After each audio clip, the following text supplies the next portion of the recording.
Martin Scorsese's film, The Wolf of Wall Street, has long been one of the most discussed movies about money, greed, fraud, and self-destruction.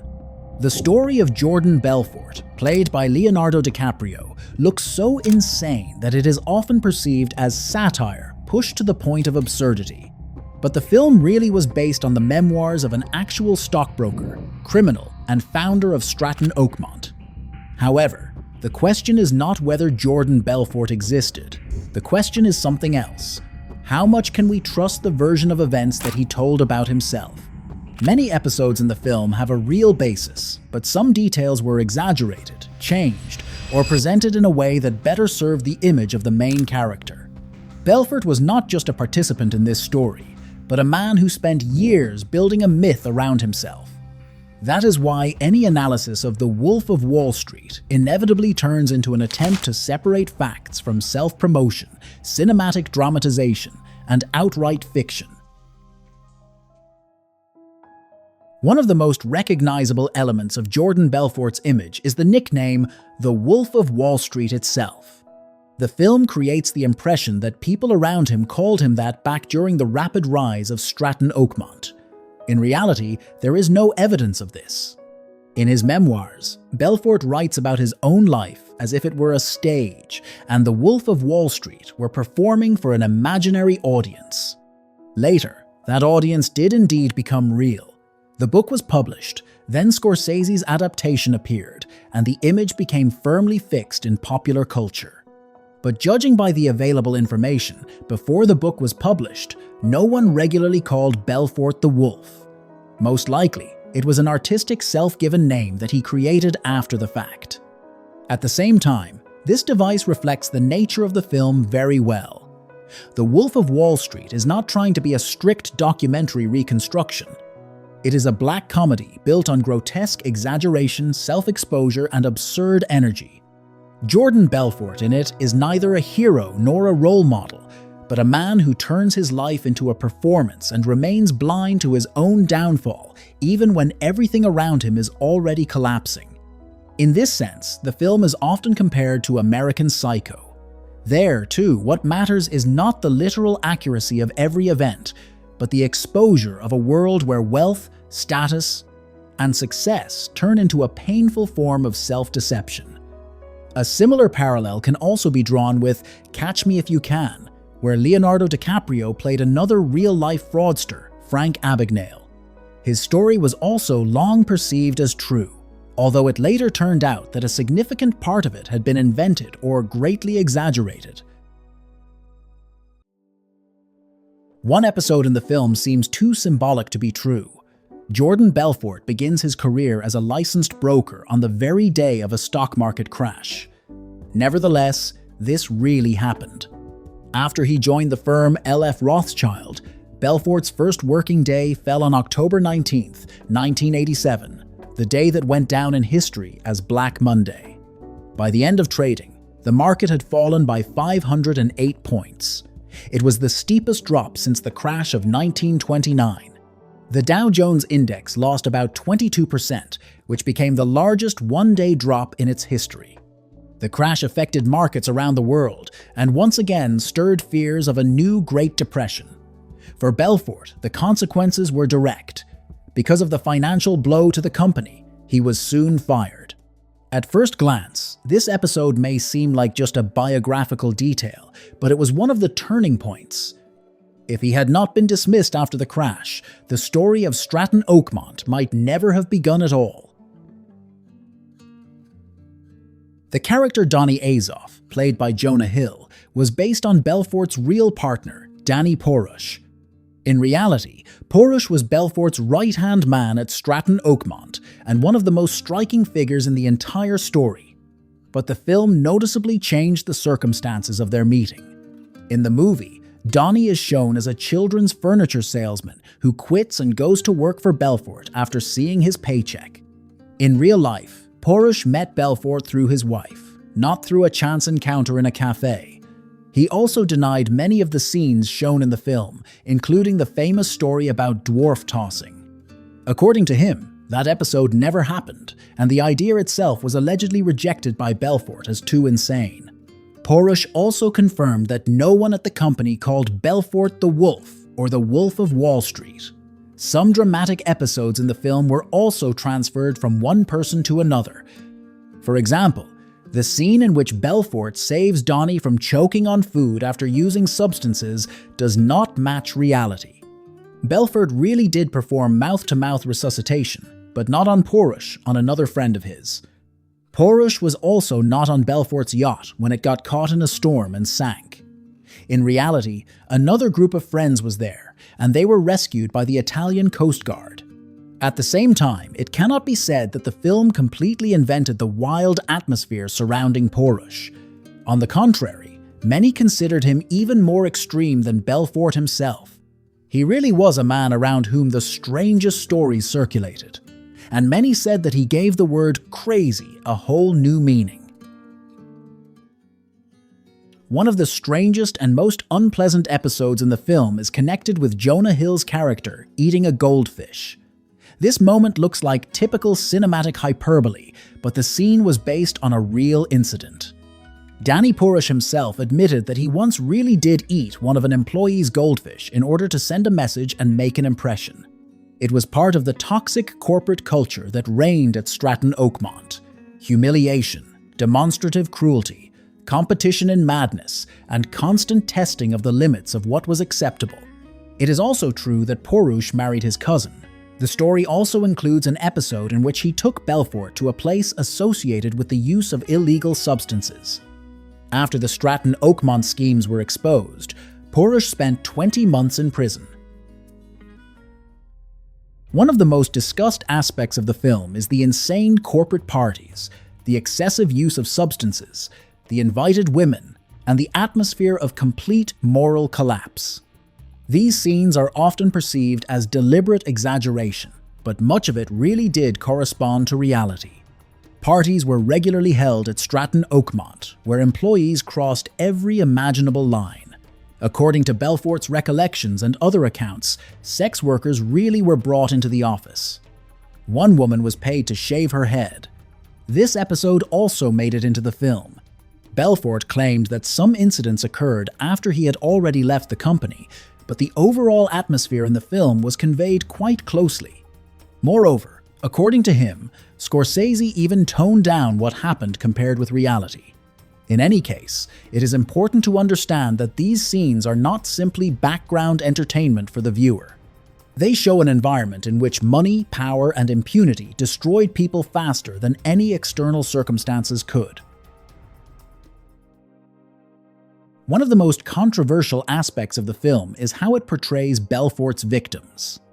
The picture often creates the impression that he mostly deceived wealthy people and that his crimes were almost a revolt against the financial system. That image is convenient for cinema, but it distorts reality. In practice, Belfort and his brokers worked with people from very different financial backgrounds. They persuaded clients to buy worthless stocks that in fact did not have the value they were told they had. Among those harmed were not only wealthy investors, but also ordinary people, small business owners, and families who invested their last savings or money borrowed against their property. In one well-known case, a man from California used a line of credit secured by his own home to invest through Belfort.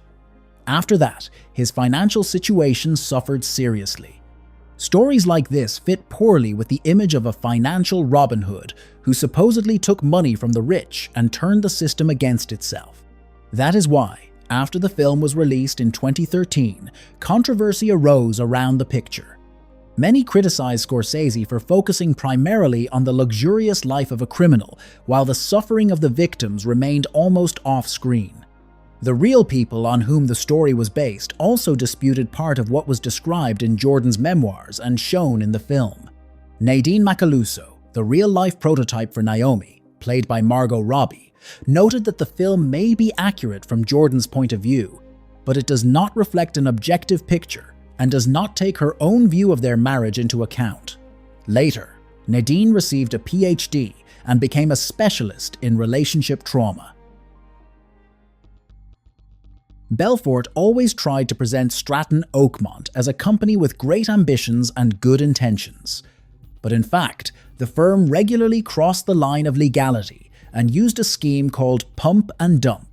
The essence of this scheme is simple. First, the price of shares is artificially inflated, pumped up through aggressive sales, rumors, and manipulation. Then the owners quickly sell those shares at the inflated price, making huge profits. After that, the market becomes flooded with the securities, the price collapses, and ordinary investors are left with practically worthless assets. In the case of Stratton Oakmont, the stocks often had no real value from the beginning. Their price rose not because of the success of the companies, but because Belfort's brokers convinced clients otherwise.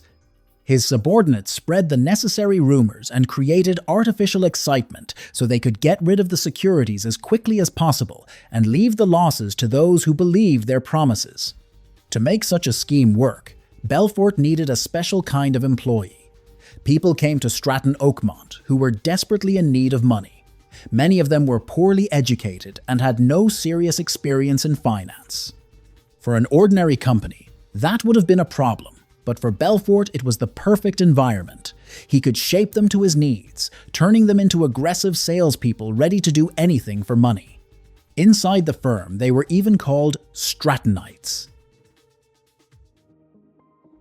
The film shows Belfort losing consciousness while piloting a helicopter and miraculously surviving.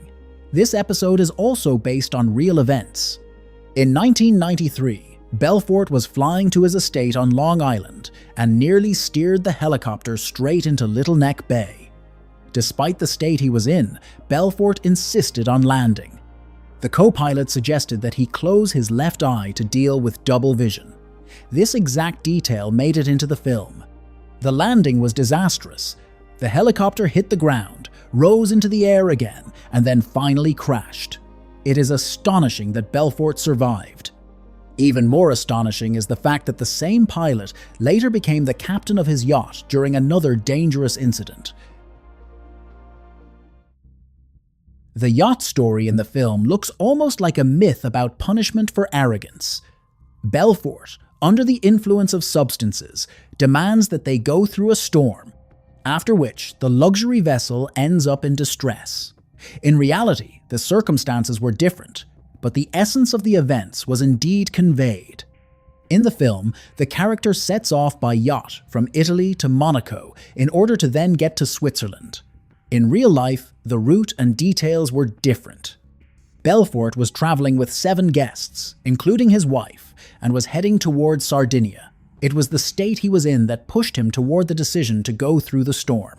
The helicopter on board the yacht also ended up in the water, but not because it fell by itself. It had to be pushed off the deck so that another helicopter could land and evacuate the people. The film made this story more theatrical, but the main elements, the storm, the dangerous decision, the disaster, and the rescue really were part of Belfort's biography. One of the key dramatic episodes is connected with the Yellow Note. In the film, after his arrest, the FBI forces Belfort to wear a microphone in order to get Donnie Azoff to incriminate himself. Jordan gives him a note warning him, but later the FBI finds out about it, and Belfort's situation becomes even worse. Many viewers concluded that Donnie handed the note over to the agents in exchange for his own immunity. The film does not explain this directly, and it was precisely because of this ambiguity that confusion arose. In the original script, which was heavily changed during filming, Belfort's voiceover commented in more detail on the beginning of his career as a government informant. After the character sees that the FBI has the note, the voiceover again mentions Donnie as his partner and best friend. From this, it was possible to understand that, according to the logic of the film, Donnie was the one who gave the letter to the agents. In reality, however, things were different. The real-life prototype for Donnie, Danny Porish, was not the recipient of that note. Belfort gave it to another close friend, Dave Beale.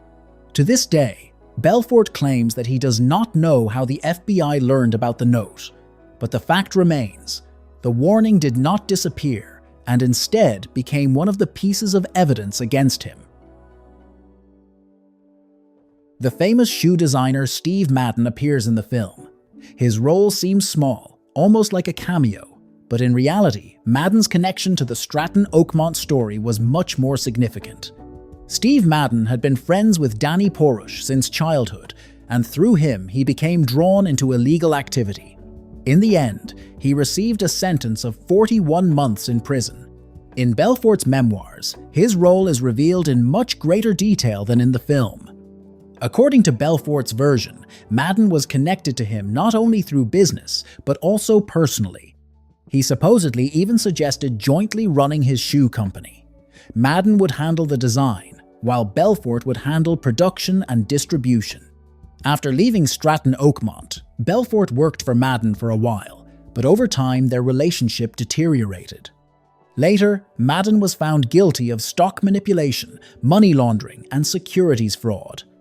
So his appearance in the film is not just a decorative detail, but a reminder of how far the connections of Stratton Oakmont extended.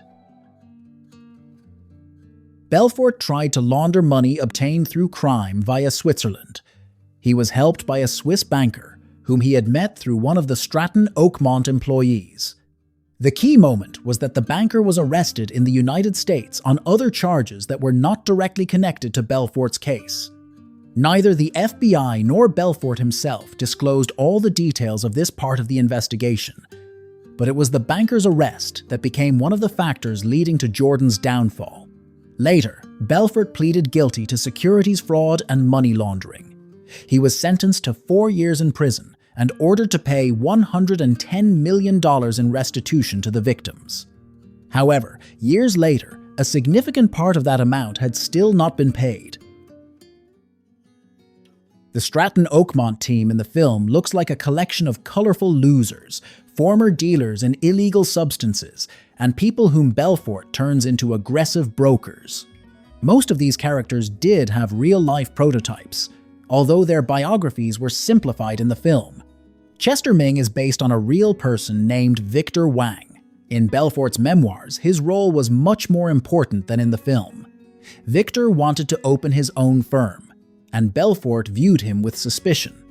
As it turned out, not without reason, just a few days after launching his own business, Victor began spreading rumors that Stratton Oakmont was on the verge of collapse. Later, he began poaching brokers from Stratton Oakmont. For many employees, working at Victor's firm in Manhattan was more convenient than working for Belfort on Long Island. But Victor did not know that Belfort had been waging a secret war against him the entire time. As a result, Victor's new firm was completely ruined. The episode in which Victor attacked Belfort's butler and dangled him out of a window is also true. In the end, he was sentenced to 8 years in prison. Bo Dietl appears in the film, a private investigator, former candidate for mayor of New York, and a man who has regularly appeared in Martin Scorsese's film. He acted in Goodfellas and The Irishman, and in The Wolf of Wall Street, he played himself. Dietl really did know Belfort. Moreover, he talked him out of plans to install surveillance on the FBI. It was Dietl who introduced Belfort to an FBI agent, obtained some information for him about the investigation into Stratton Oakmont, and helped him avoid problems with alleged mobsters and other suspicious people surrounding the company. This part of the story shows very well how strange the world around Belfort was. Brokers, private detectives, federal agents, criminal figures, fraudulent schemes, and people constantly trying to use one another all existed side by side within it.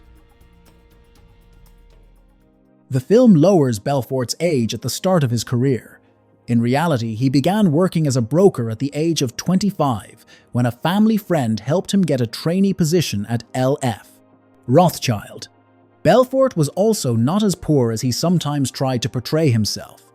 His parents were accountants, the family lived in New York, and they were connected to the financial world. At the same time, Jordan's entrepreneurial streak really did appear early. Even before Wall Street, he and a childhood friend earned about $20,000 selling ice.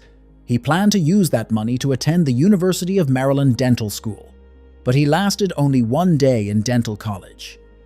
After the dean said that the golden age of dentistry had passed and that it was no longer a place where one could easily make a lot of money, Belfort decided to leave. Before his career as a broker, he also sold meat and seafood, That business grew rapidly, and by the age of 21, Belfort could afford a red Porsche. His path to Wall Street was not the story of a poor man suddenly entering the world of big money. Rather, it was the story of a man with an early commercial instinct, a powerful desire to get rich, and an almost complete lack of internal restraints. One of the most famous scenes in the film is Belfort's speech to the employees of Stratton Oakmont. He announces that he is stepping down as head of the company and handing management over to Donnie. But right in the middle of the speech, he suddenly changes his mind and shouts that he is not leaving. The room greets this with thunderous applause. In reality, everything was less theatrical. Belfort really did formally step back from the business, but in his speech, he made it clear that he would still continue to run the company from behind the scenes. He planned to advise the real-life prototype for Donnie and maintain influence over what was happening. After Belfort officially lost control, Stratton Oakmont began to deteriorate quickly. The company was never able to recover. The film turned this moment into an effective scene about narcissism and addiction to power. But the core idea, Belfort's unwillingness to fully let go of the system he had created, corresponds to reality. The film treats Belfort's back pain ironically, presenting it almost as a convenient excuse for his addiction. But in reality, he really did have chronic back problems and underwent several surgeries. The movie only briefly mentions the discs that caused the character pain. This detail is stated so casually that it is easy to miss. However, for the real Belfort, health problems were an important part of the story. He often used his condition as a partial explanation for his abuse of various substances. At the same time, the film actually downplays his dependence on the medications he took to relieve constant pain. It is also important that, in reality, Belfort was not reckless enough to try to bribe an FBI agent, as shown in the film. Until his arrest, he had no direct contact at all with the agent who was handling his case. Scorsese deliberately intensifies many of the character's traits because the genre of the film calls for it. In many ways, The Wolf of Wall Street works like a stand-up confession by a fraudster who tells the story of his life with grotesque energy and constantly addresses the viewer directly. That is why the film does not simply show events. It demonstrates how Belfort himself would have wanted to tell them. The final scene of the film shows Belfort as a man who, after prison, turned into a sales trainer. This corresponds to reality. Out of a 4-year sentence, Belfort served 22 months. After his release, he decided to change his public image and began a career as an author, entrepreneur, and motivational speaker. Scorsese's film made him even more recognizable, and Belfort continued to profit from his own story. He began giving lectures, conducting business activities, developing his personal brand, and teaching people his direct sales system. The famous phrase, "Sell me this pen," became one of the symbols of his new public persona. Interestingly, in the film's final scene, the host who introduces Belfort before his speech is played by the real Jordan Belfort himself. Belfort, as throughout the film, is played by Leonardo DiCaprio. This detail makes the ending especially ironic. The real person appears inside a film about his own mythologized version. One of the most unexpected facts connected with the story of The Wolf of Wall Street concerns Belfort's time in prison.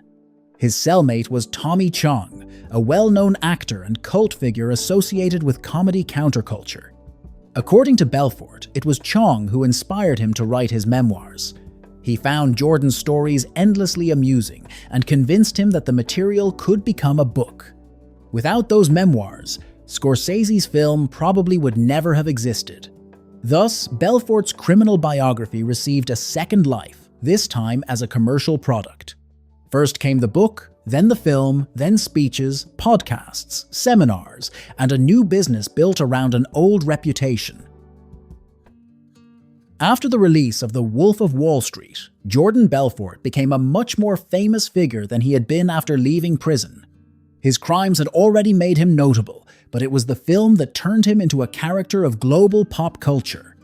Belfort's fortune today is probably significantly smaller than what he had at the peak of his criminal activity.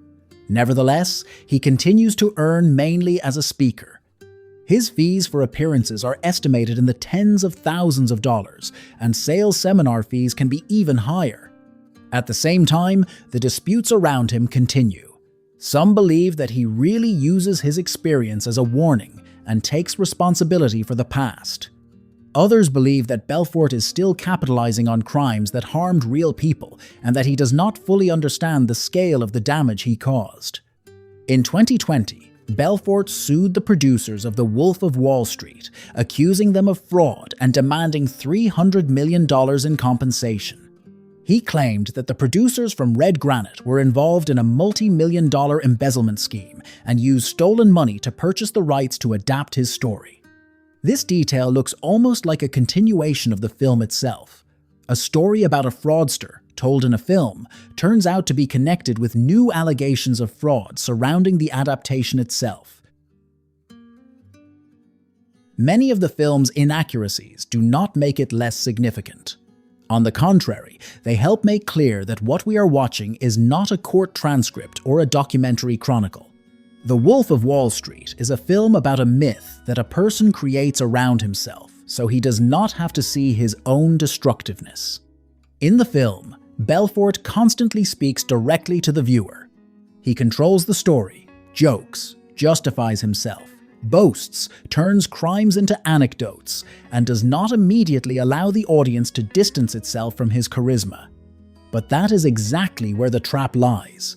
Scorsese shows not only how Belfort deceived clients, but also how he continues to deceive the audience by turning his story into an attractive show. Some events were true. The first day on Wall Street during Black Monday, the wild Stratton Oakmont parties, the helicopter crash, the yacht disaster, the criminal stock schemes, the connection to Steve Madden, the involvement of real-life prototypes for many characters, the prison sentence, and the later career as a business trainer. Other elements were exaggerated or changed. The nickname, The Wolf of Wall Street, the circumstances of meeting Porush, a number of scenes with Donnie, the attempted bribery of an FBI agent, the dramatic speech about leaving the company, and some details of the investigation. But the film's main truth does not lie in the accuracy of individual episodes. It lies in the fact that Belfort's world was built on greed, manipulation, and the ability to sell people an illusion. He sold worthless stocks to clients, the dream of wealth to his employees, the image of a repentant criminal to the public, and the myth of himself to Hollywood. That is why The Wolf of Wall Street remains more than just a film about a financial fraudster. It is a story about how easily charisma can replace morality, how quickly success can turn into addiction, and how dangerous it is to trust a person who knows how to sell too well, especially when he is selling his own legend.